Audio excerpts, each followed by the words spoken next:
Order, please. Begin with the Pledge of Allegiance to the flag. I pledge allegiance to the flag of the United States of America and to the republic for which it stands, one nation, under God, indivisible, with liberty and justice for all.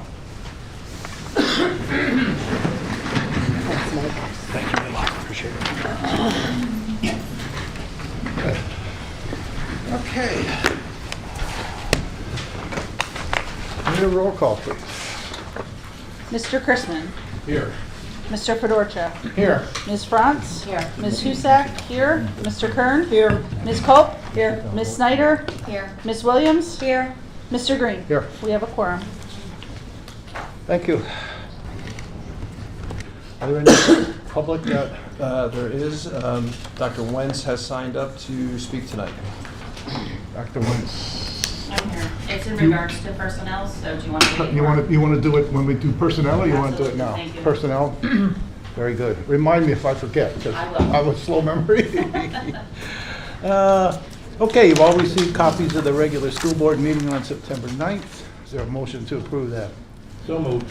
Motion? Second? I'll second. Thank you. All those in favor signify by, of approving it signify by saying aye. Aye. Opposed, no. And so ordered. Special board reports. Ms. Husak. Thank you. A little bit of an update from the CLIU. We did have our meeting last month.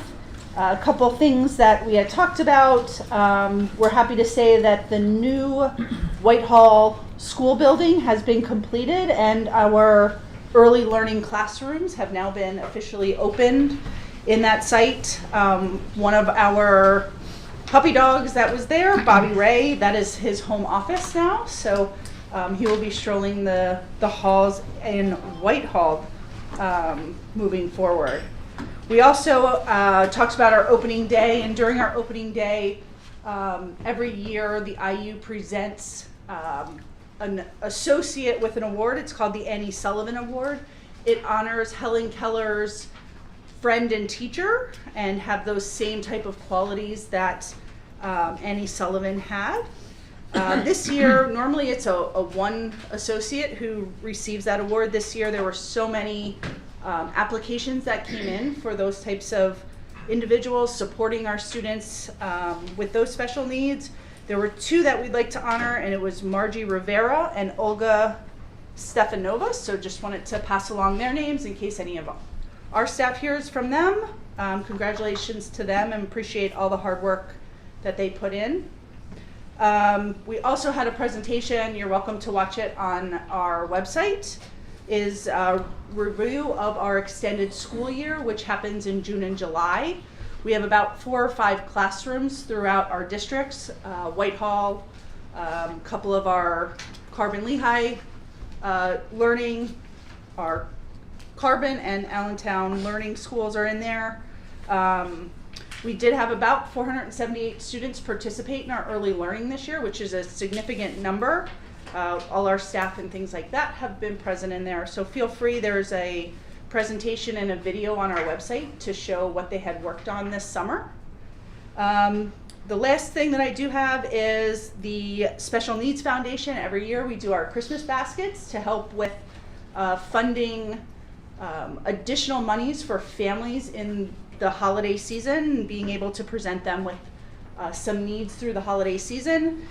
We are doing our basket social again this year, so the month of November you'll start to see things. If you go on our website, you are able to purchase tickets for those events. Feel free, and they have a way to, you can purchase online and you get the tickets for them to be able to put them in the baskets for you. I ask you all just to go take a look. It's a really great cause, seeing those children receive some things at Christmas time. Our next meeting is held next Monday, October 21st at the IU building. Feel free, if you're available, come join us. Thank you. Thank you, Gil. LCTI, Mr. Fedorcha. Thank you very much. Yes, we had a very successful opening this year. We do have, our enrollment is up. As a matter of fact, we have put together a team, or you want to say, or a group to start to look at the curriculums, the numbers of students that are in our curriculum areas, because we have strong waiting list for a number of areas. And we're struggling right now because with the numbers of students in those areas, we do not have a facility that we can accommodate. So those things are being looked at, and I'm very happy that we're looking at that. Also, our academics, thank you, board, for allowing our students to go to the academic center again. It is a great opportunity for them to get an education that they feel that they really want to have. I know there's been a lot of requests over the past couple of years from students and parents to allow us to send students to the academic center, and we did not do that for a number of years, but we are doing it now. Also, we do have a website, and on our website we do a Friday 5 groups, and what that is, it tells you the highlights that is happening throughout the month at LCTI. I also did attend the school board's leadership workshop in the Poconos this past week ago, representing the vocational school, and I'm also going to be going as a representative to their national convention in San Antonio in December. And that's all I have. Thank you, Mr. Fedorccio. Anything legislative this evening? Yeah, I just have a couple things. There's a few things that are headed to the governor's desk. There's a structured literacy program. It's Senate Bill 801. It establishes provisions for literacy programs as amended by the House with provisions sought by PSBA. The bill no longer includes requirements for schools to adopt related curriculum. If you want more information on that, you can look that up. There's also the TIC protocol in schools. I've mentioned that one before. That one's headed to the desk.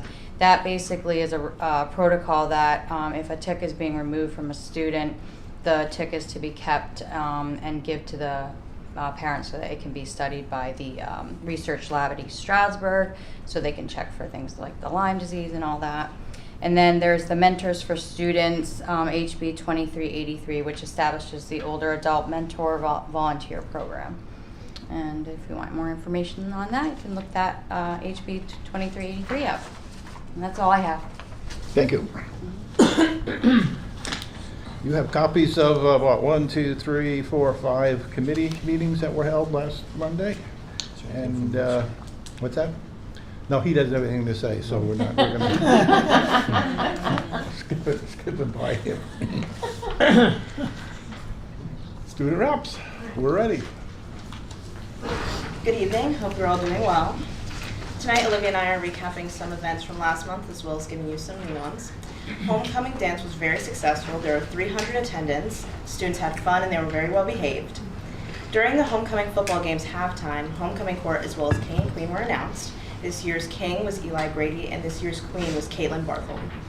Lunch and Learn will be expanding by the addition of new furniture for the students who continue to take advantage of Lunch and Learn sessions. Seniors Matt McCarty and Seth Schaefer are making a promotional video for Lunch and Learn that will hopefully be posted on the school's webpage to tell the public, as well as any other schools interested in implementing Lunch and Learn, tell them all about it. Applications were sent out on October 3rd for any seniors, juniors, and sophomores who are interested in joining National Honor Society. The end of the marking period is October 30th. The second round of ELA, math, and CDT benchmarks are taking place the week of November 4th. Thank you, that's all I have for today, and I will pass it off to Olivia now. So my report for the evening will be covering sports and some other activities. So there are several upcoming competitions for the marching band. Their last competition will be on November 2nd. We are wishing them luck. First Responders Night is October 18th, and that is against Salisbury. Cross Country has a league meet on Wednesday, the 16th at DeSales, and they also have a District 11 meet at DeSales on Wednesday, the 23rd. Boys soccer has concluded. They were 3-11 in leagues and 7-11 overall. Field hockey has concluded as well. They were 1-14 in leagues and 1-17 overall. Football is still ongoing. They are currently 4-2 in divisions and 5-2 overall. Girls soccer has qualified for the Colonial Leagues. Colonial Leagues games start on Monday. They are currently 9-4-1 in leagues and 12-5-1 in districts. We want to congratulate all of the fall sports for their hard work and effort they put into their seasons. And that is all I have for tonight. Thank you. Thank you very much. Any questions for the members? I would just like to add, Mr. Green, that our high school marching band recently took first place at the competition in Exeter, so they continue to do very well in their division. Thank you. Oh, What's and- his report? Uh, Anything? Oh, sorry. The girls' soccer game that they played tonight, they had won. Oh, good. Thank you. Thank you. Anything? No, I don't have anything, thank you. All right. Thank you, guys. Thank you. Nice job. Dr. Stoker is not here this evening? I was gonna say, it doesn't look like Dr. Stoker on there. Ms. Malatares? Thank you, President Green. Just the week of September 23rd through the 25th, our local auditors were here.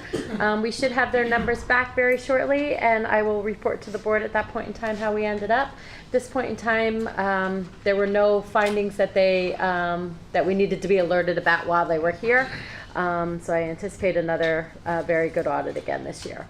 I am going to do the final ESSER grant presentation that we are going to have to do. Dr. Stoker passed her torch to me for this last one. If all board members do have a copy of that presentation at their seats. ESSER 1 has been totally spent for the last 2 years. ESSER 2 was totally spent last year. ESSER 3, we just finished spending that grant the end of September. That money was used to complete the purchase of our Amplify ELA program and a summer, for one of our summer programs yet that had not been paid for yet, and their benefits for that program. That is it for ESSER 3, so ESSER 3 is now totally spent. ESSER 3B, which we are calling the Learning Loss Program, that still had a few dollars left to spend in it. We did spend the rest of that money. The supplies were purchased for social and emotional for both our staff and our students. So there were things like posters to hang around buildings, books, furniture, that kind of stuff was bought for social and emotional for our staff and our students. And then the after school program and the summer enrichment were all spent in totality last month. So that is it. We are finished with our ESSER program, and I am finishing up the final completion reports on that have to be submitted by the end of the month. That's all I have. Thank you. Those reports were not on the table this evening. I apologize for that. I will have them emailed to you, and they will be made part of the minutes when the minutes are approved for this meeting. They all say 0. Yeah, it all says 0. Thank you, Mrs. Malatares. Any questions for her? No? Superintendent, Dr. Link. Thank you, Mr. Green. I'd like to start this evening by saying that we had another very generous donor in our community donate a youth soccer goal to Slatington Elementary School. It is now out back on the playground here, and I'm going to let Mr. Briner maybe share a little bit more background on the donors, the company, the individuals, and how it came to be. Thank you, Dr. Link. Good evening, everyone.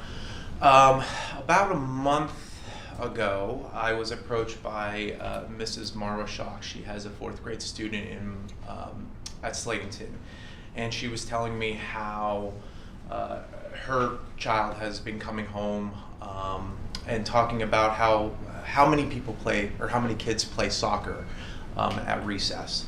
And but one of the things that he was asking her about was, wouldn't it be really cool if we had a soccer net for them? You know, kids are really resilient, and they make soccer nets and things out of everything, cones, rocks, like whatever.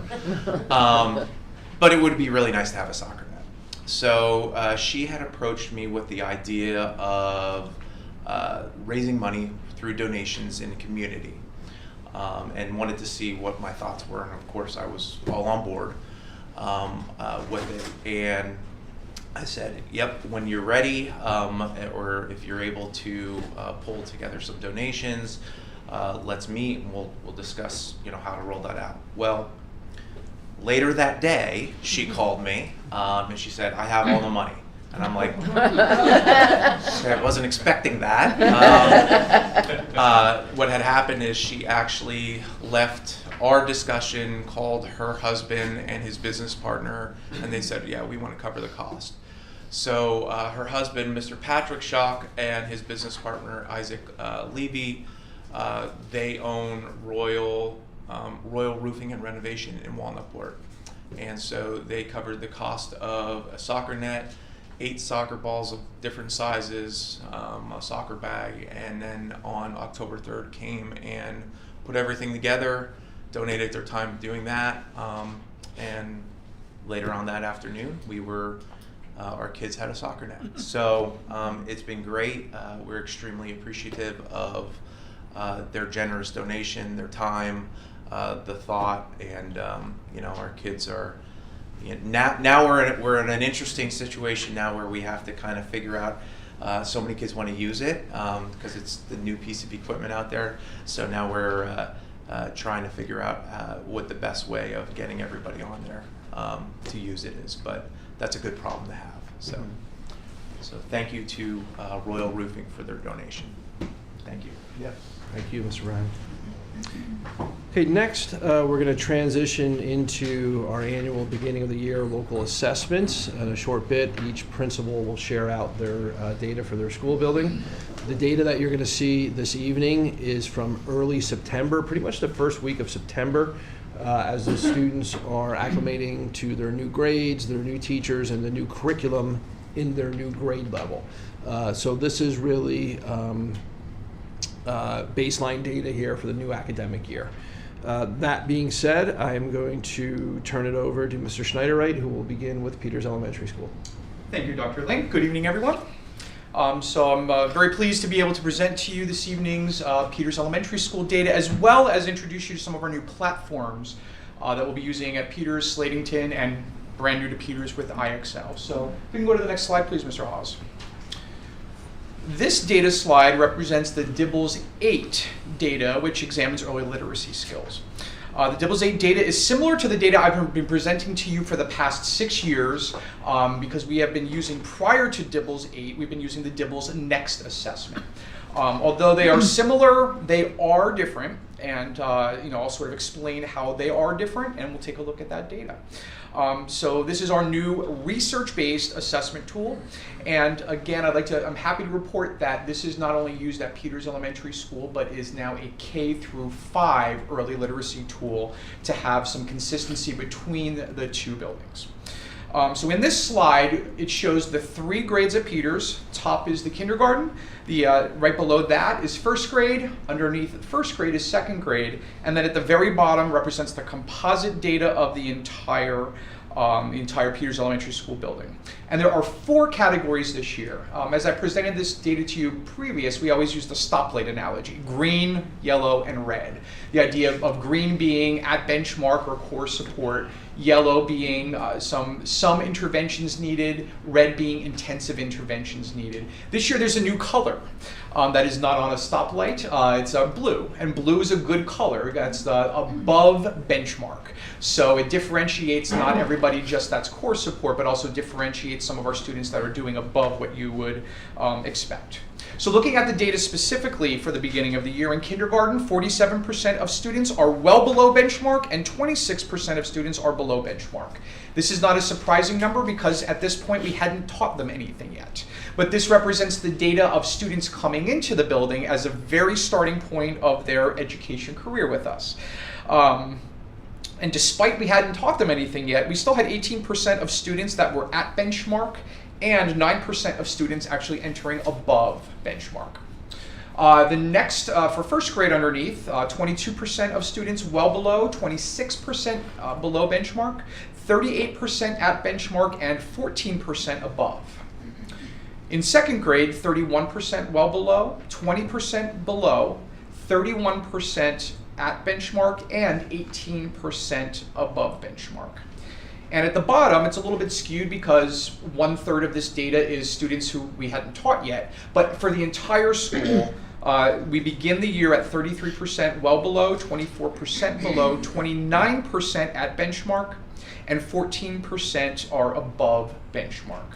So when we look at this student data, obviously that represents the beginning of the school year, but this also is the main tool that we use to help determine the interventions that we do with students to help them close those gaps. Next slide, please, Mr. Hawes. This graph represents the IXL data for Peters Elementary School grades 1 through 2. This year we are piloting IXL for our math benchmarking, as well as an educational tool to support students K through 2. This means that we now as well have a consistent data tool K through 12. This graph at Peters will look a little bit different than the other grade levels. This is because we do not traditionally have kindergarten students their first week of school go onto a computer to complete a computer assessment. The DIBELS assessment is done one-on-one between a teacher and a student, and the teachers do all the work. All the students have to do is answer questions. So typically we do kindergarten mid-year to give them a chance to understand our platforms. So what I did was create this slide directly from IXL to basically show you what it's like in first and second grade, omitting the 120 something students that did not take the assessment. So when we take a look at this, the pie graph on top breaks down the first and second grade as a composite, and then underneath it separates first and second grade. There are, again, 4 categories, very similar to the last. Blue is above grade level, green is on grade level, yellow is below grade level, and red is far below grade level. And the pie chart is, again, the top is the comprehensive first and second grade, which is what we'll look at first.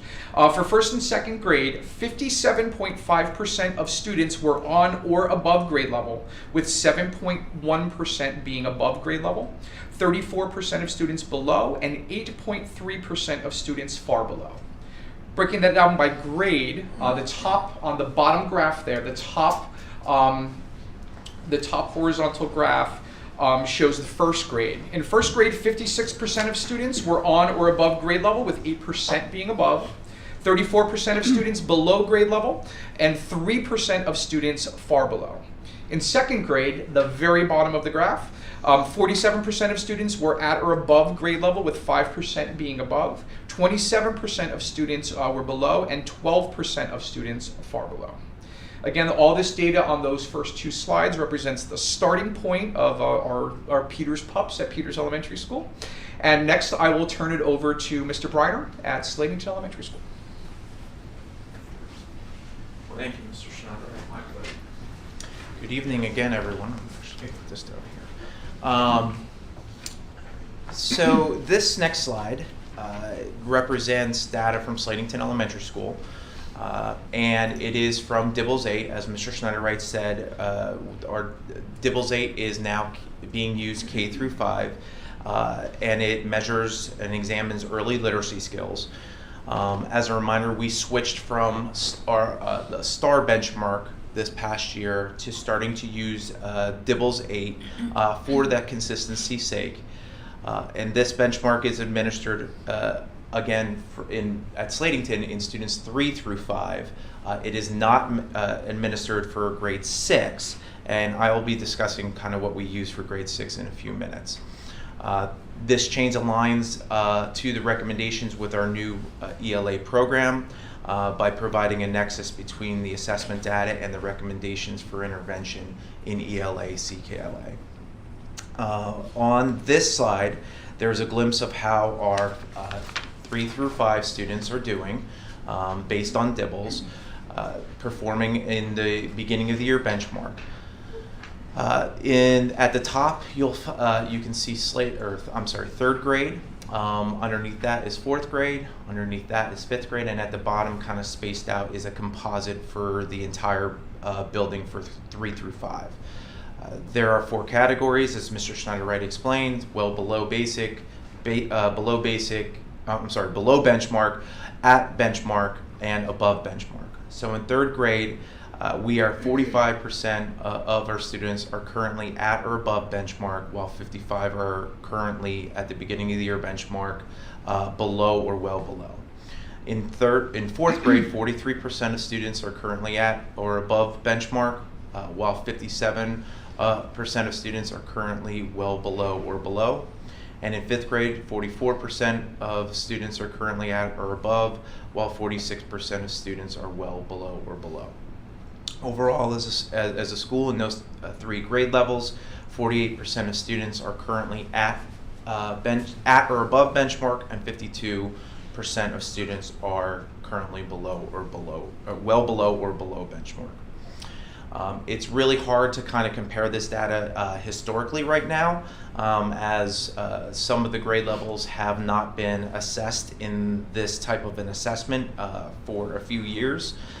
We recognize that we have work to do, but the shift that we have made with the tools in the program this year will address our needs in a more specific, detailed, systematic, and consistent way. Next slide, please. This next slide is for ELA. It should be familiar to you. We've used this type of report before 3 times last year with our 3 different benchmarks. In IXL at Slatington, students in grades 3 through 6 are assessed 3 times a year at different snapshots. They will work on the IXL program daily for 10 to 20 minutes in their own individualized recommendation plans. They will step into the arena, which is them pinpointing their data on a weekly basis to update their data. And new this year, we're using IXL actually as a common assessment tool to develop assessments in both math and ELA, but specifically in ELA because there's a direct alignment with the skill plan in IXL to our ELA program. This is the only benchmarking tool that we are using for ELA in 6th grade, but we're using it 3 through 6. So we kind of have two benchmarking tools for 3 through 5. Again, that's consistent with what's happening from Peters to Slatington, and then will be consistent from Slatington to the middle school. Okay.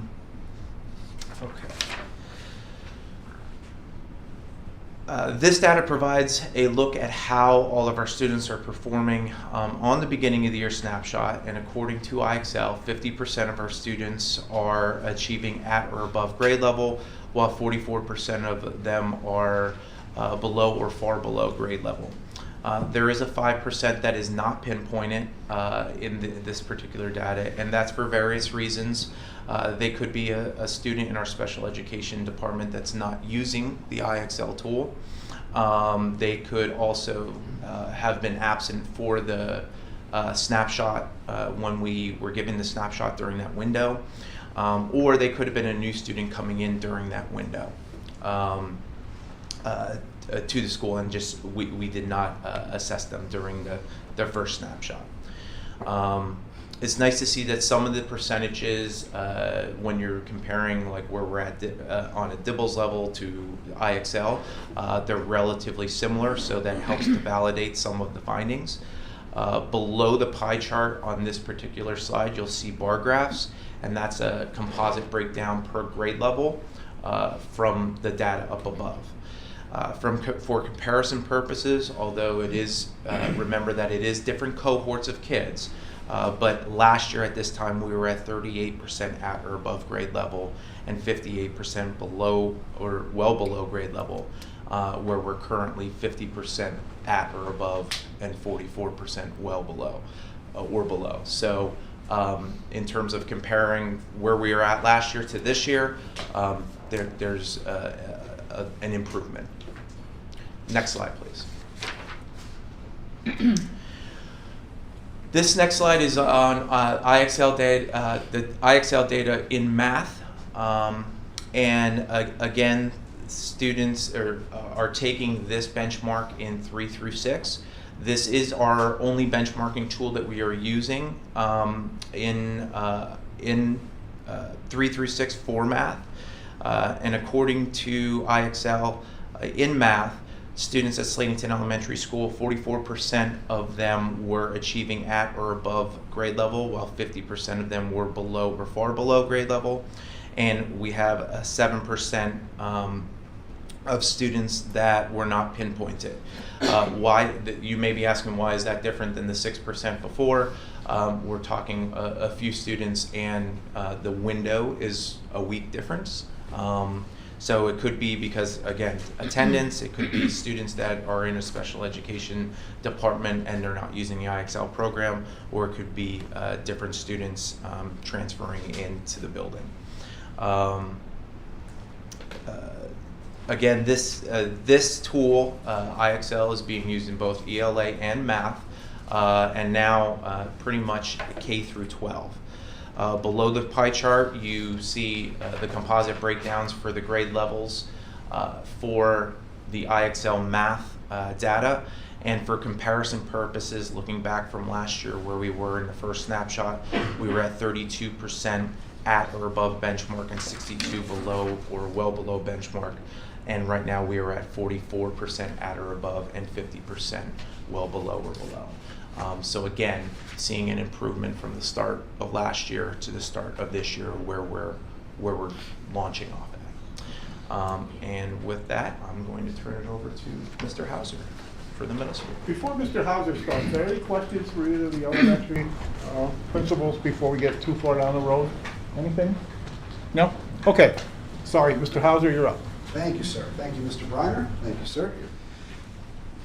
The advantage I have following Mr. Briner is that he explains all the schematics of IXL so that I don't have to and I can jump right in.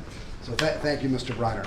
Up there right now we have the ELA data for IXL at the middle school, 7th and 8th grade. So we're looking at about 22% of our students above grade level, about 14% at grade level, about 13% below, and 49% considered far below. Our non-pinpointed students, that gray area, for the same reasons Mr. Briner discussed, everything from usage to attendance, et cetera. When I dig into this a little bit more for planning purposes, when the data is broken out, when I break it out by anchors, reading strategies emerges in the middle school as a key focus point across 7th and 8th grade. So that is where we are spending the bulk of our forthcoming time on in-service days for professional development. I have worked with the IU to bring in some instructional coaches for the middle school. We've done that in September. Today was one of our data days and an Act 80 day, and it's aligned to what we're seeing up there on the screen. More in-depth data shows that we have stronger scores this year than we've had in prior years in the realm of vocabulary acquisition. That was a weak point last year, so we're kind of seeing the professional development time we put into vocabulary pay off, as that's now a higher point. So now we have to increase some things in overall reading strategies. One of the nice things IXL added this year, we don't see represented up there right now, but when I go a little deeper into it, IXL did add comparisons to national norms. So I can compare Northern Lehigh middle school students against other middle school students who are taking the same assessment nationally. So what I had for reading is 41% of our 8th graders are above the national average in reading, and 54% of our 7th graders are above the national average. So we have those talking points as well. Next slide, please, Mr. Haas. And these are the IXL numbers for mathematics. Above grade level, we show 6%, on grade 21%, below grade 21%, far below grade 49%. During the first marking period, the middle school runs enrichment classes twice per week across content areas, and these offerings do include targeted remediation in both ELA and mathematics. So we focus on foundational skills at the very beginning of the year in response to the data that we have to remediate those students who are considered far below grade level. Our math focus was in the area of numbers and operations. Some of this is basic arithmetic functions, but it can go into everything from working with decimals to fractions, things that students might not be used to all the time, depending on the sequence of the math that they had. But that becomes a focus point for us, and we try to find cross-curricular ways to do that. Strategies that apply to this are also brought up in faculty meetings and professional development sessions. If there are no questions, I'll turn over to Dr. Bali. Thank you, Mr. Hauser. I don't think there's ever an advantage to following the middle school, but thank you. It's good to see you all tonight, as always. All right, so on our slides tonight, data represents scores from the initial IXL assessment that was administered the first week of September. So we had them for very little time before this was given. For this slide, you will see the ELA performance on the first benchmark. The left pie chart represents all students who currently have an ELA class, even if they are not scheduled for the winter assessment and they may have taken it previously. So this is all kids on the left that have an ELA class right now. So you can see there, we have ours. Blue also is above. Above is around 10%, on grade level 15%, below grade level about 9.5%, and far below about 65%. So we have a good portion above and on for it being the first week of school for their whatever grade level they are. On the other side, the right pie represents only those students who will actually take the Keystone assessment in January. So we're really tracking this cohort of kids closely, and you can see it differs a little bit from the one on the left. So this includes first-time test takers and probably a few retesters in this group of kids. So all of those slated to take it in January. So for those, we see above 22%, on grade level 11%, below grade level 15%, and far below 65%, or I'm sorry, 52%. Mr. Haas, next slide. For this slide, you will see the IXL math performance on the first benchmark as well. The left side, again, represents all students who currently have a math class, not specifically just algebra. And those students are not necessarily scheduled for the winter assessment. You'll see those on the right. So those students, all students, 6% above, 19% on grade level, 18% below, and 58% far below. And then on the right side of the pie chart represents those students. Again, we're tracking that cohort of kids, those students who actually take the Keystone assessment in January. And again, this includes first-time test takers and some retesters as well. So you will see above is only 2% there, on is 18%, below is 20%, and far below is 60%. Next slide, Mr. Haas, please. So this is our CDT benchmarking system. There's no remediation component in this, no practice component as with the IXL. This is merely a benchmarking system that shows us, and you can break it down by anchor, and it shows us how our students are doing. So again, these students have never had biology before. This was the first week in September when they took this. So you will see all students who currently have a biology class.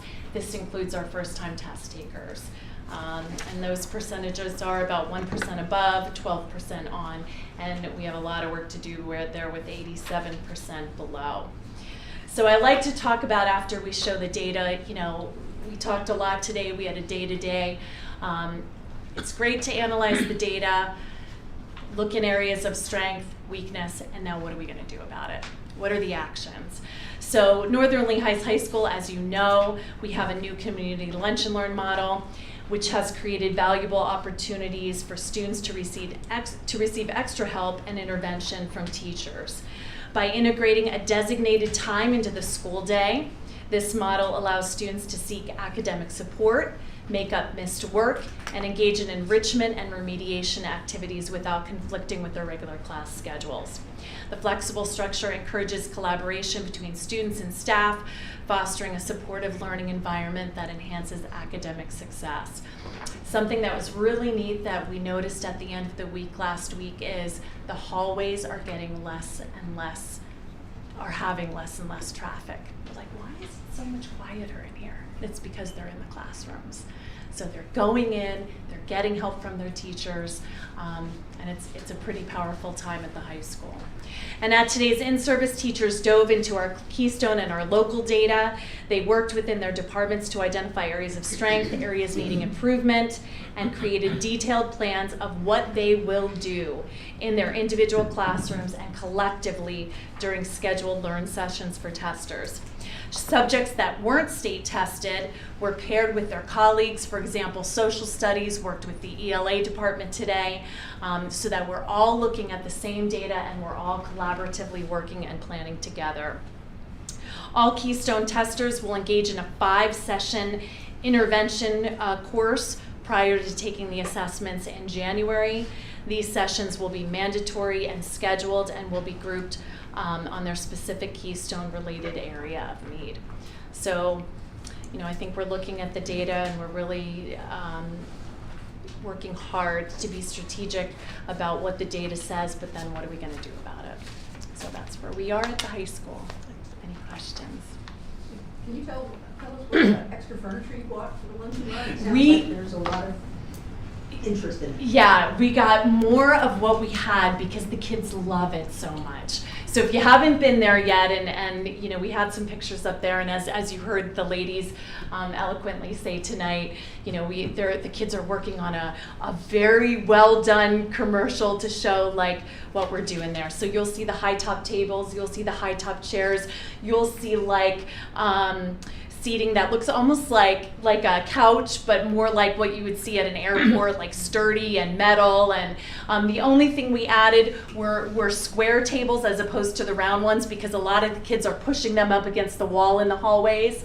And then they asked for, we asked them, does this work? Does this help? They're like, Dr. Brawley, we could really use like couches like this, but something with like a desk in the middle. So that's what we got. We got like chairs, like the couches, but then there's like one of those where they could put their laptops, they can put their trays if they're eating. So really based on what they were looking for, but conducive to planning and talking and working and all of that. So thanks for asking that, because Wait to read the article. yes, in our first edition of the slate, they highlighted Lunch and Learn. So we're really, really proud of what's happening over there. I'm glad it's going well. Yeah, and thank you for all your support, as always. So, thank you. Okay, thank you, principals. Nice job this evening sharing out the first snapshot of the data. Next, we have our representatives here from Alloy 5 and from McClure. Emily and Mike are with us this evening, and they are going to share out the kind of recommendations and options for the months-long feasibility study that has been occurring. For this evening, administration is not looking for any direction. We simply want to share out the findings. This report will become part of the minutes. Once the minutes are approved, and school board members, there's a more extensive, complete feasibility study report on the table here as well. I can get that to all of you electronically. And that being said, I will turn it over to Emily. Hi, thank you very much for having us tonight. Thank you for all your support over the past few months as well. So this is really our conclusion of our feasibility study. So this is really to present the findings. We were here back in August to present kind of our midpoint report. I'm Emily Leitza with Alloy 5. I'm a project architect. I also have Mark. Go ahead. Oh, Mark. Mark. You can introduce yourself. Mark Alec with McClure Company. And Randy, who is the principal at Alloy 5, couldn't be here tonight, but he sends his regards. So for our process, I'll walk you a little bit through kind of what we've done already. This is a little bit of a repeat from our August presentation. The first step was really for data collection, analysis, and evaluation, and that was working with your administrators, with your principals, with your staff to kind of analyze everything that's in your buildings, anywhere from the capacity to the program. Our next step was the building evaluations. That was our entire teams walking through each of your buildings, every school building, the DAO, the stadium, the field house, everything pretty much owned by the district. And then tonight you'll really see what we've done for phase 3 of this, which is our concept design phase. So that has spanned over the past 5 months. As you'll see, we were here mid-August. And then tonight is kind of our final presentation of all of our findings. So in doing this, we have looked at a lot of things everywhere from your building assessment to where you stand as a region, as a school district. So you are placed in a very powerful position. You're sitting kind of at the northern tip of Lehigh County and crossing into Northampton County. Both of these counties we know are two of the fastest growing counties in Pennsylvania, so you have a very strategic position where you sit. This has also welcomed a lot of diversity into the district, so you have currently 9 countries represented in the district and 13 languages spoken. And from the beginning of this study, we really saw the integration from your school district into your community. So your district is very balanced. You have a little bit over 100 students per grade and a really good student-teacher ratio, that 14-to-1 that you'll see on the side of the screen there.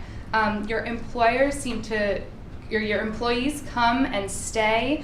You don't have a lot of turnover. Many employees are alumni or parents of students or both, and this creates a really strong connection to the community that we saw throughout your buildings, throughout your program, your extracurricular activities. Everything kind of integrates really nicely into the community here. Something else we looked at in addition is the current and projected enrollments. So the chart you'll see here is a representation of what comes from the Pennsylvania Department of Education. So every year they put out their projections based on regional analysis. This is not uncommon for Pennsylvania school districts. You see a very, very, very slight decline. This is really, we're seeing this a lot of places. Really it is due to the decline in the national birth rate. And so this is really truly just showing kind of how steady your district is and will continue to be. And really what that has allowed us to do is focus on the goal of the school district, which is to start to integrate the entire district as a common campus. So why do we want all of the buildings on one campus? We have improved educational opportunities, efficiency both for your students, your staff, your employees, and then safety and security, which is always at the forefront of your district, but this model would kind of further push that into fruition. In doing this move, we've kind of identified 2 steps for this. So step 1 would be a middle school addition, and I'll talk a little bit about kind of why and what phases that could happen in. And then step 2 is a Slatington Elementary addition. So for step 1, the middle school addition, what this is doing is getting 6th grade out of Slatington and moving it to the middle school. So this aligns 6th grade curriculum really nicely with the 7th and 8th graders that are currently there. It also alleviates capacity at Slatington. On the next few slides, you'll see why I'm addressing that as a key point.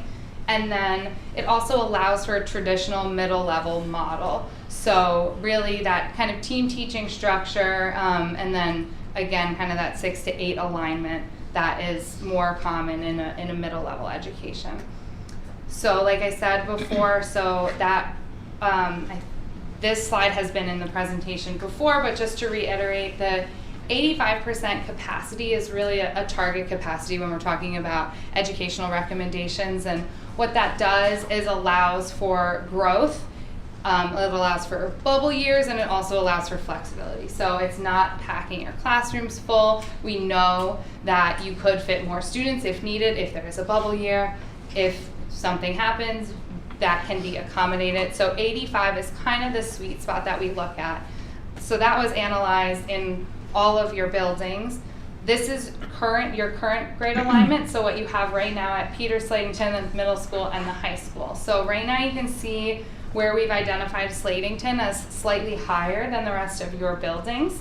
So in moving 6th grade out, it frees up some capacity in this building. So this shift for step 1 would bring 6th grade into the middle school. It brings their capacity to 81%, and it brings Slatington's down to 66%. And in step 2, I'll tell you why that's also important. And we have a few kind of conceptual schematics for this. So this is your existing middle school building. We identified an area kind of to the north of the site where the modular trailers are currently that is slated for, it's a flat site. It would house the 6th grade addition fairly well without disrupting any fields or any parking that currently exists. So you'll see the footprint of that building here. Another key point to this scheme was that because of the parking, we're allowing essentially a secondary drop-off loop that is primarily for use for special education, for vans that could now drop off outside of the path of everybody else, outside of the path of travel, outside of the parent loop, and really have their own separate entrance. Oh no. All right, let's try again.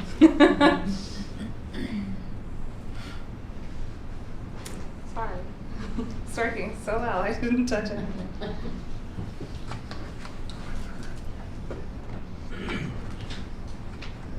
I'm leaping red.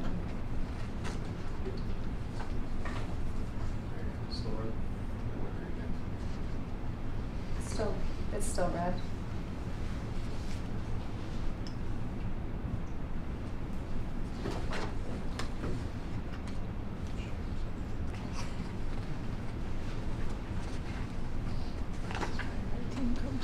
So Oz, you want to bring it up on your? Yeah, I'll take it. Okay, thank you. If it comes back to you, then press up. Okay. That one of those.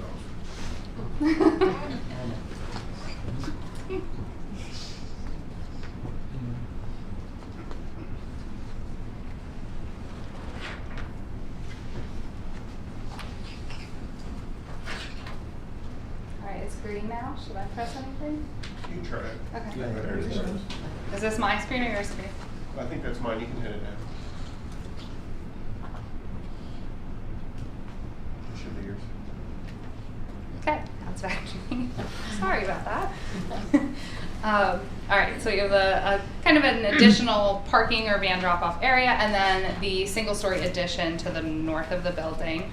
Another thing that this does well is it kind of creates a new frontage to your campus. So a lot of people entering this campus for the middle school, the high school, the stadium, and Slatington are pulling in this road off of Center Street onto Bulldog Lane.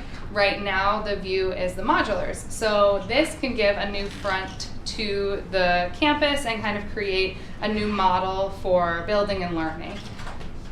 So this, I'll just go through the floor plans quickly. This was a joint effort working through with the teachers, principals, and admin team, determining what that program really looks like for adding 6th grade to a middle school building. So this is the existing floor plan.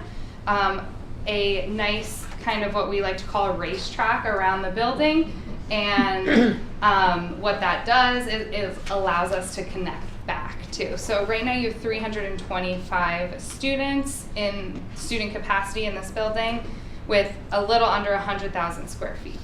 For a 6th grade addition, what we're looking at is to add about 150 students and about a little bit over 18,000 square feet. And the programs that we've identified for that space are the 6 core academic classrooms, some special education classrooms. Life skills would be important to move to this as a middle level building, and a learning support room as well, SGI spaces, and a library. Right now the library in the middle school is a little undersized, a little underutilized, so what this does is it allows a true 6th grade curriculum and have a maker space within a library and upgrade the library. It also frees up some space then within the building to use the current library as an LGI, which the middle school does not currently have. And an LGI is a large group instruction space. So for like the entire 6th grade class to be able to break out and meet at an area instead of having to go to a gym or a cafeteria, another large space like that. So the middle school addition, these are rough cost estimates based on the numbers and the square footages that we've looked at. Something to note is that we are using today's numbers. So all of this obviously can, you can put an escalation onto it to figure out at what point this would move forward. We don't like to do that because these really could happen at any time. Right now we're using 4.2% for escalation per year. So again, just some numbers to keep in mind. So that total estimated cost of construction is around 10.6 to 12.2. And then I'll talk a little bit about this later, but down in the green here, I have an area for infrastructure improvements. That's really some building upgrades that I'll talk about in the next section. But just another number to keep in mind for this potential step in the Common Campus. The schedule for this, a design and documentation schedule, so that's taking this from what we have now, which is really a preliminary design, going through schematic and design development all the way into construction documents, which is producing the final documentation to be able to put it out to bid. Permitting, you're disturbing less than what we would need to go through for land development, so that saves you some time in permitting. And then the construction would be somewhere from a year to 18 months, depending on phasing and summers and what time of the year bidding would happen. Step 2, I'll jump into step 2, would be an addition at Slatington Elementary. So these are kind of the reasons you're seeing in the beginning for the Common Campus model. So this would, if we put an addition onto Slatington, this includes Peters Elementary on this Common Campus. All your K-5 would be under one roof, and your efficiency would just continue to improve. So again, all of those points made for the Common Campus model, this would be the conclusion of that, is getting Peters onto this campus as well. So Slatington currently is 3 to 6. 6th grade has already moved out. What this does is it brings K to 2 here, so now this would be a K to 5 school. That brings your capacity to 81%, and now all of your numbers sit very comfortably from 81 to 83%. Those are ideal as far as school capacities go. That gives you flexibility to add curriculum, flexibility for bubble years, and it allows for growth and continued growth. So how that would look like on this campus is a little less easy than the middle school. We're on a sloped site up here at Slatington. So this is your existing building currently, and the additions obviously also need to be bigger. We're housing more than one grade than we are in our middle school move. So what we've identified to the north is essentially a K1 addition. So this piece of the puzzle up here at the north end of your site could primarily function as a separate space. I'll show you a little more when we zoom in how that actually would work. And then because we are adding so many grades into this building, there is also 2 other supplemental additions, which is to add onto the cafeteria space to enlarge that in order to accommodate 6 grades here, and then a proposed location for a gym addition. Right now, Slatington's gym is the smallest gym in the district, so again, with adding all of the grades to this building, an additional space or gym would be necessary. So currently you have 525 students, again a little bit under 100,000 square feet. The addition to the north is where all your academics will be. And that will be off of what is the upper level in this building where the cafeteria sits. So the cafeteria addition is resting here, and the proposed gym addition is actually on the level that we are on now, so your lower level. So that would be adding just kindergarten and 1st grade would be 350 students. 2nd grade is essentially filling the void that 6th grade was. So that's why the 525 student capacity hasn't changed. And then we're just adding essentially 2 more grades to this building with an additional 46,000 square feet, a little bit over 46,000 square feet. So your total academic capacity would be about 875 students, and your total building footprint, or square footage, would be 142,000 square feet. So this is what this looks like in floor plan. It's a little hard to see just because we tried to keep everything at the same scale. Again, this is where we sit now. So that proposed gym addition would kind of live to the west of this building. And it would have its own separate entry, separate bathrooms. Again, could be very much functional for after school, for youth sports. Could be shut down. You would not have to enter the rest of the building. So that would be an advantage to this as well.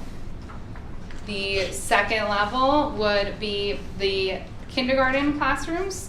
And those are constructed here with all of the adjoining program that is housed currently at Peters. So Head Start, a life skills room, learning support, and IU spaces. Something that is, I think, important to note here too is that we are essentially creating our own entry and admin space at the K1 level. So it would have its own admin, its own nurses suite, and then on the second level, it actually would also get a supplemental library. So the library in this building would remain for 3 to 5 or 2nd to 5th grade, whichever, it kind of works out to be better programmatically, but we've created an additional space here.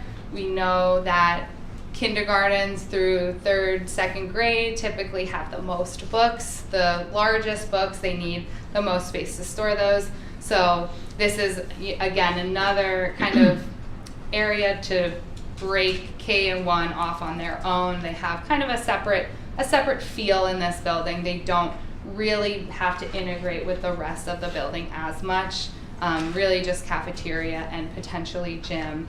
Everything else is kind of housed in their own little wing to the north of the site.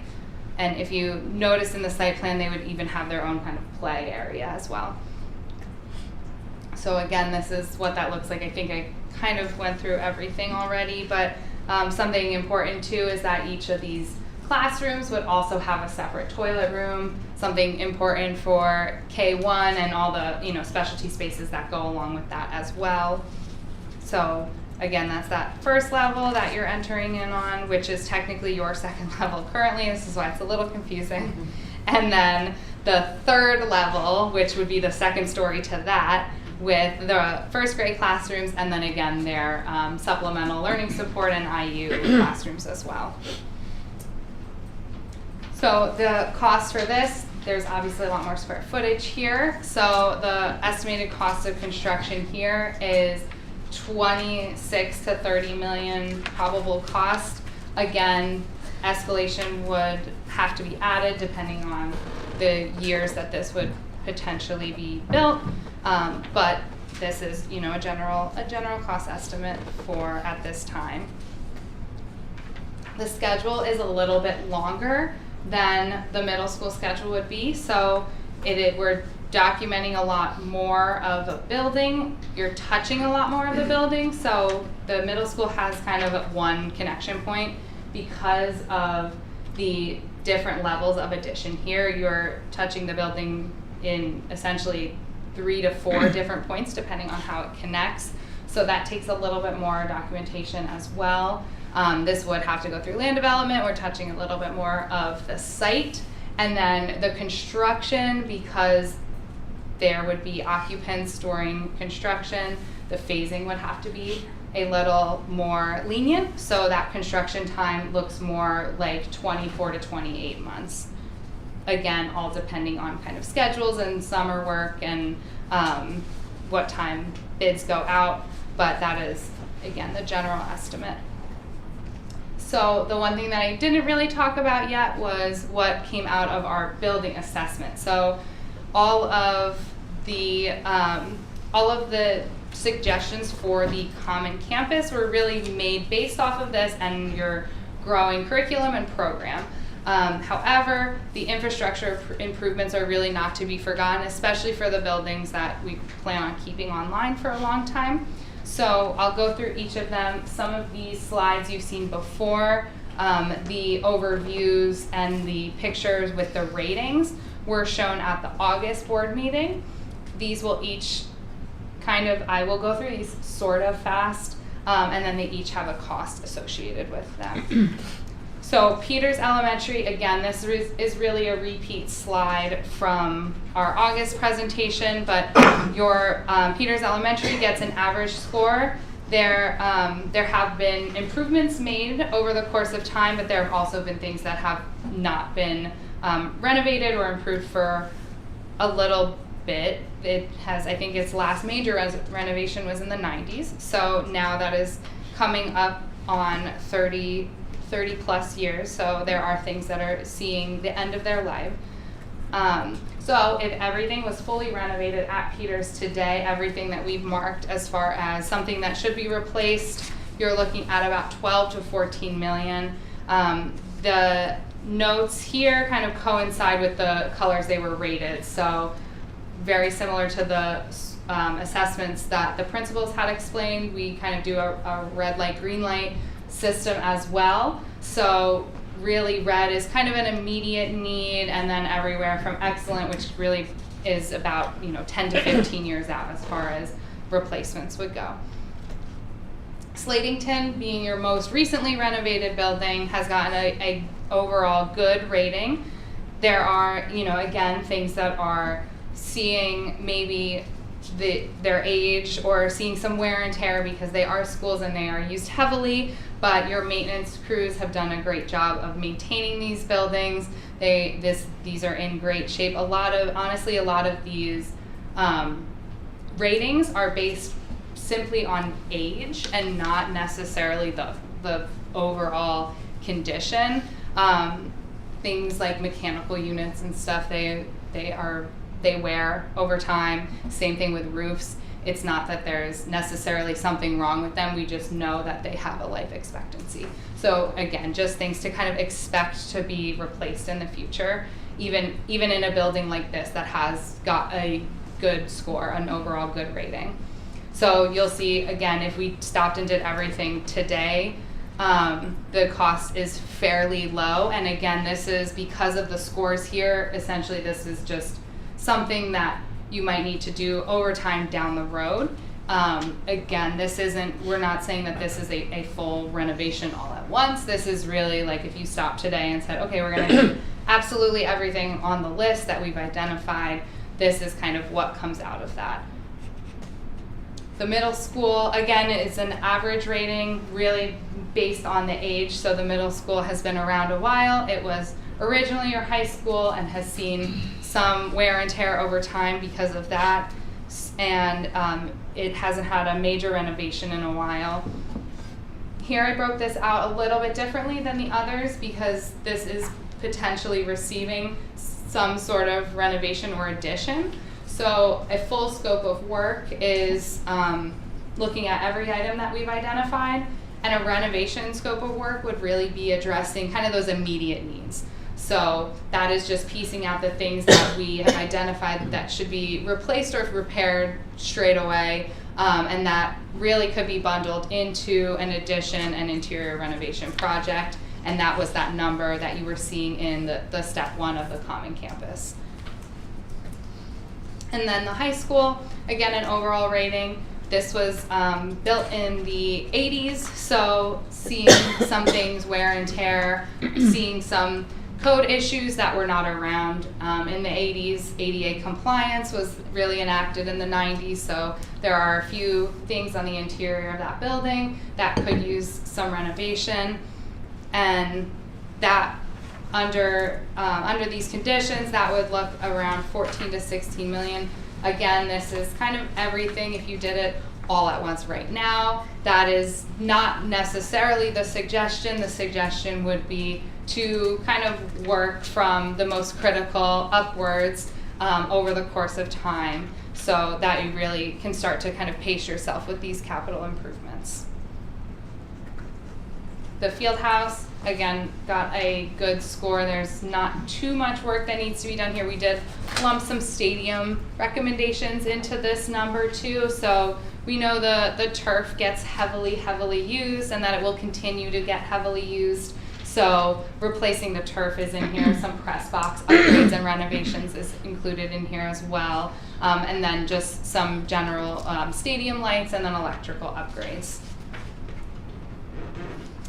And that is the conclusion of our feasibility study findings and our presentation tonight. Thank you very much for having us. If you have any questions, please let us know. We're here to answer.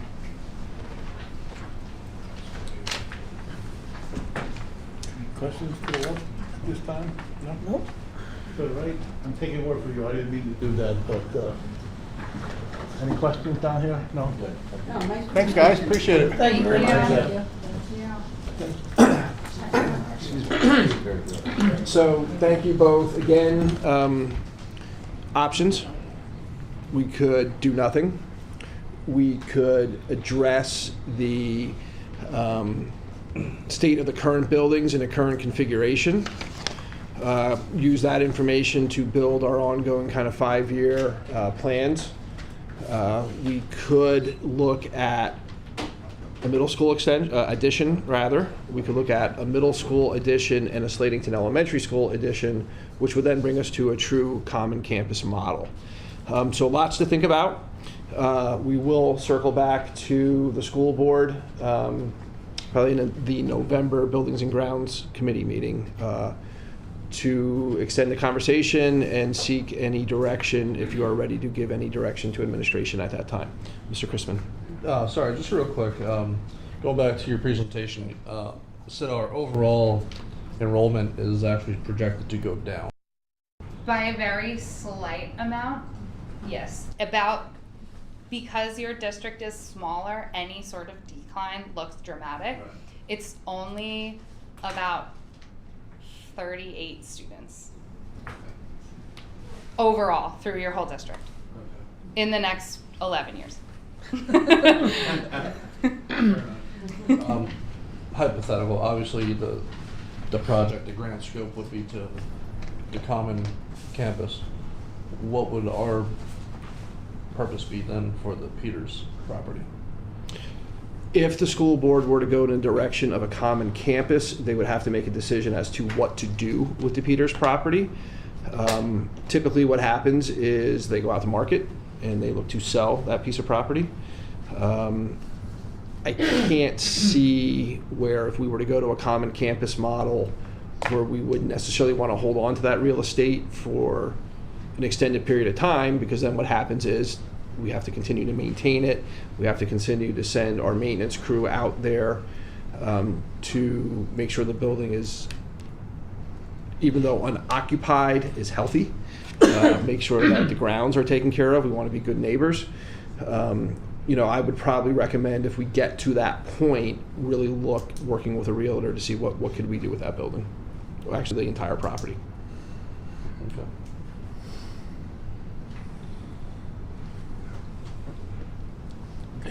Okay. Thank you. Thank you both very much. Thank you. Excellent job.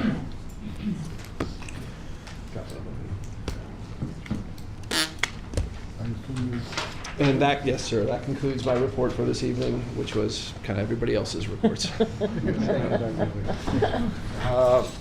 Just as a matter of note, an executive session was held at 6 p.m.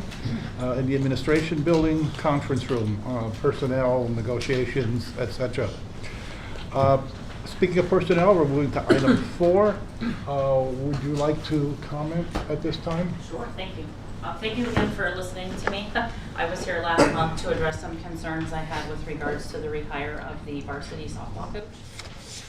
I've been sitting here tonight listening to all of the great things that are going on in this district. A phone call about a soccer net for some kids to use at elementary school was an amazing thing that shows the commitment that this community has to the students that attend this district. The feasibility study, all of the presentations from the high school, middle school, and elementary school principals show your commitment to these kids, okay? Last month, I came here and made some very specific comments with regards to my daughter and the unfair treatment that she received from the high school softball coach. After those comments, I did receive quite a bit of feedback from some of the other members of the team as well as their parents, and I really wish some of them would have been able to come tonight, because I think the board needs to recognize that this is not an issue that just resides with my daughter, okay? I don't think any individual should be put in a position where they have to compromise their autonomy and who physically comes in contact with them and their ability to play a sport that they love. And I feel that a majority of the girls, young females, young women on that team were put in that position. And I cannot employ this district or this board enough to consider their overall well-being in considering rehiring the softball coach. This is not just an issue with one player. This is an issue with several players. And a lot of the comments that I heard were a little bit discouraging because a lot of them have brought some of these issues towards the administration. The girls themselves had a meeting with the administration, and none of it was really addressed. And I'm very, very deeply saddened by that idea, because as a human, I think we do have a right to do what we can in life and be productive. And this district is invested in that. This stuff tonight showed me that. So I'm asking you again to keep that into consideration as you consider rehiring him. Thank you. Thank you. That's the only person who signed up, is that correct? Yeah, that's what I'm seeing on there. Okay, so here's what we're going to do. We're going to divide the question. So we're going to look for a motion to approve personnel items A, B, C, including Mr. Durick, Mr. Kern, and Mr. Snyder. Item D, 1, 2, F, G, H, and I. So I'm looking for a motion to approve those items under personnel, please. So, we have a motion? So moved and second. You got it, Donna? Thank you. Any questions or discussion on the personnel items? Anyone? For C, are we voting on just the 3 listed?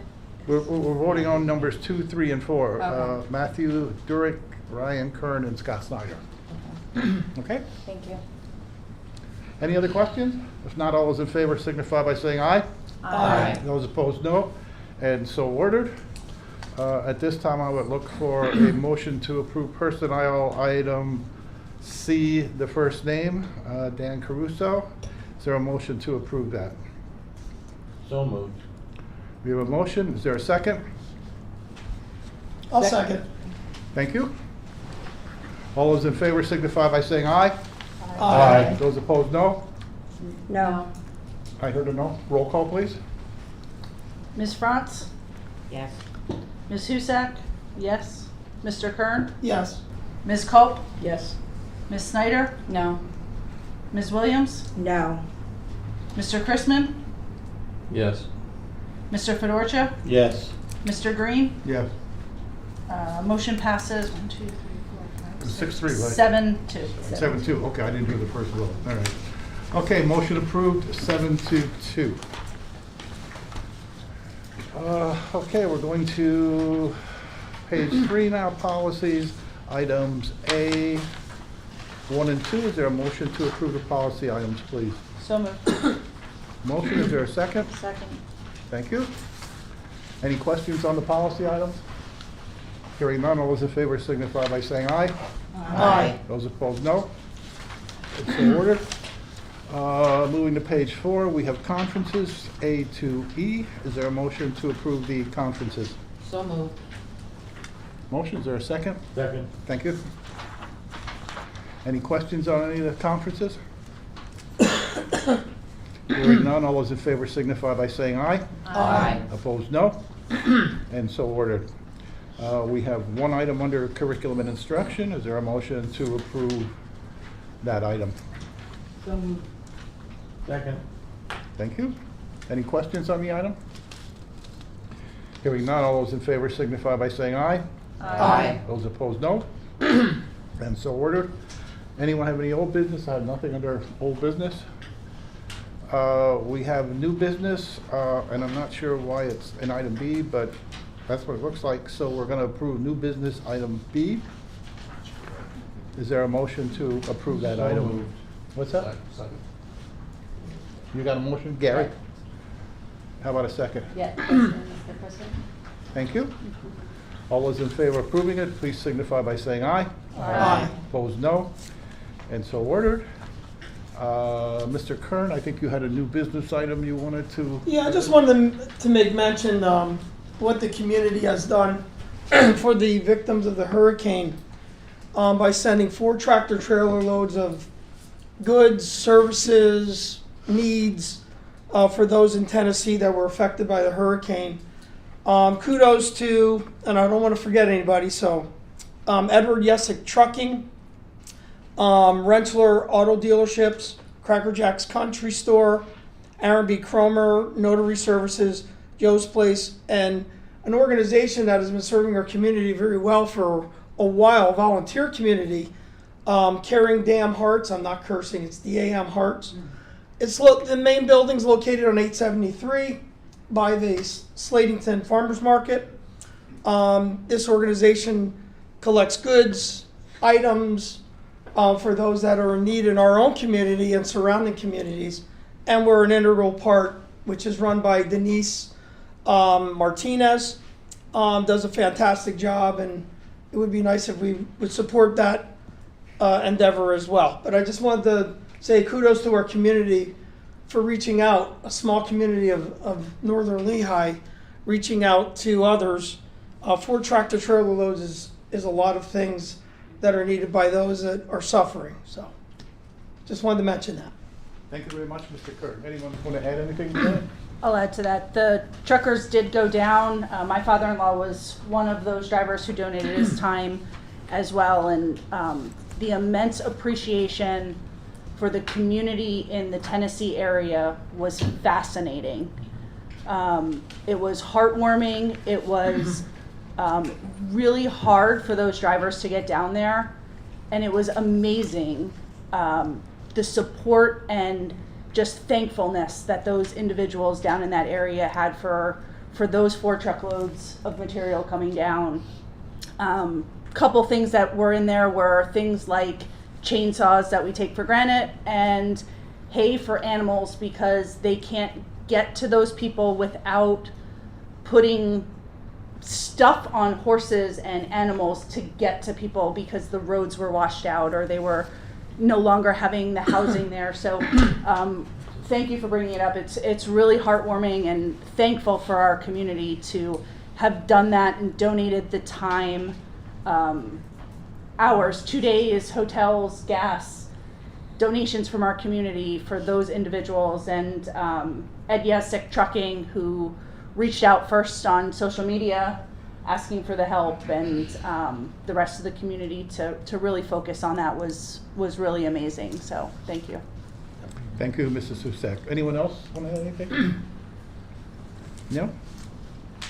Okay, then we'll move to financial. We have items A through L. Is there a motion to approve financial A through L? Second. Motion is second. Question on any of the items? Hearing none, all those in favor signify by saying aye. Aye. Those opposed, no. And so ordered. Under legal, we have an expulsion hearing waiver approval. Is there a motion to approve the expulsion? So moved. Second. Motion is second. Obviously, we can't discuss that one, so all those in favor signify by saying aye. Aye. Those opposed, no. And so ordered. I have no correspondence. Secretary, do you have anything at this point? No, sir. Nothing to go over? Anyone? Any correspondence? Okay, if not, we got some information item there, some minutes of some meetings, recognition of guests. Anyone want to take a stab at anything? Mr. Green, I would like to recognize one of our guests this evening. Okay, that's a good idea. Who could that be? With us this evening, we have our new assistant secondary principal, Mr. Dan Williams. Dan, if you could maybe just stand so we can. Hi, everybody. How are you? Welcome. Congratulations. Thank you Welcome very to much. Northern Lehigh. I appreciate that. I just want to say thank you very much to the board. I want to say thank you to the administration and the entire interview committee for allowing me the opportunity to move through the process. Again, sitting through this board meeting tonight, I kind of have to echo what was said here, all the great things that are happening in this community, and I'm really excited about being able to join your educational community here. I'm looking forward to it. Just a little bit of a background on me very quickly. I was a biology and chemistry teacher for 16 years in the Lehigh Area School District. I'm currently an assistant principal at the junior high school in Stroudsburg. Really enjoyed my time there, but I saw this as an opportunity to come to a great school district and be in an area that's very close to where I live. And so I feel like I can become part of this community. So thank you very much. I do appreciate the opportunity. I look forward to working with everybody here. Thank you. Welcome. Thank you. Welcome. We look forward to you coming and helping us out at the high school. So you got some big shoes to fill, I'll tell you that, my friend. Yes. You know. What? In the middle school. Yeah, yeah. Well, I'm sorry, in middle school. I apologize, but you still. My point was you have big shoes to fill, so we're going to miss the guy sitting on your right. Thank you. Any other business that needs to be attended to? Anyone? Anywhere? Take a motion to adjourn. So moved. Second. Motion is second. All those in favor of adjourning signify by saying aye. Aye. Opposed, no. And we're done here. Can you